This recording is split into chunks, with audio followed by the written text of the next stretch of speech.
Whitney Houston emmenait sa fille, Bobbi Kristina, à tous ses concerts. Everyone at Urban Radio, God bless you. No, don't do that. Parfois, la petite pouvait être un poids sur scène. Don't do that. Mais Whitney ne voyait pas la maternité comme un simple ajout à sa vie, mais comme la partie la plus importante de celle-ci.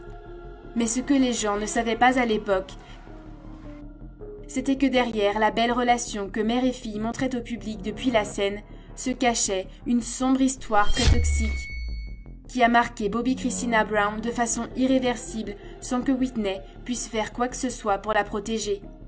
She has something to say. Go ahead, I'm hearing it. My name is Bobbi Kristina, just wanna say, clap your hands.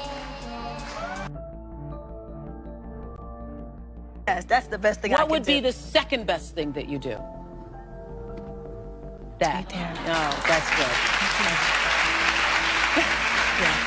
Whitney ne prenait pas en compte à quel point cela pourrait être préjudiciable pour sa fille de vivre un tel niveau d'exposition. Cependant, cela finirait par être le moindre des problèmes de la petite Bobbi Kristina Brown. They knew, Bobby and of course Whitney, you know, they knew that they had a struggle in their flesh dealing with drugs. A révélé la chanteuse et amie de Whitney Houston, Shirley Caesar. It was every day. Drugs? Yeah. Every day. Yeah. Mais l'interprète savait très clairement quelle était la raison de ces consommations excessives. And you were using drugs to hide the pain. Yeah, I was definitely, I wasn't happy by that point in time. I was losing myself. If you had to name the devil for you, the biggest devil among them? That would be me.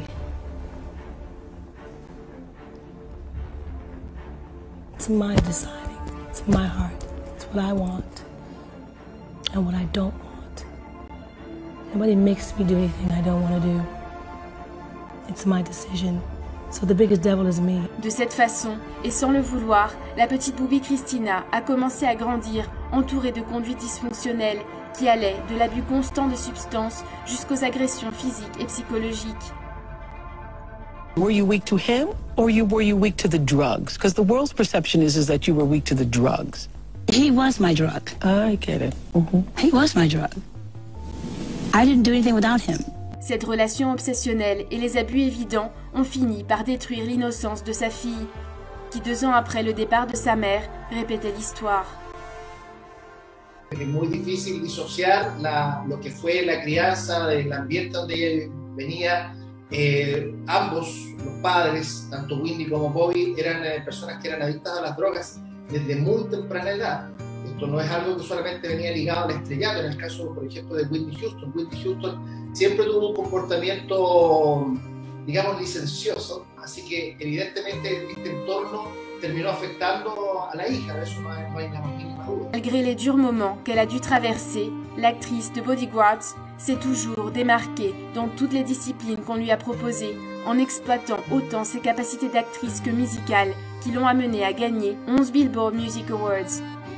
Ce qui a été un record lors de la 4e édition des prix en 1993. Malgré que mère et fille aient quitté ce monde bien trop tôt, le monde entier se souviendra d'elle jusqu'à la fin des temps, pour ses apparitions légendaires sur scène et pour le merveilleux héritage musical qu'elles ont toutes les deux laissé sur Terre. If you would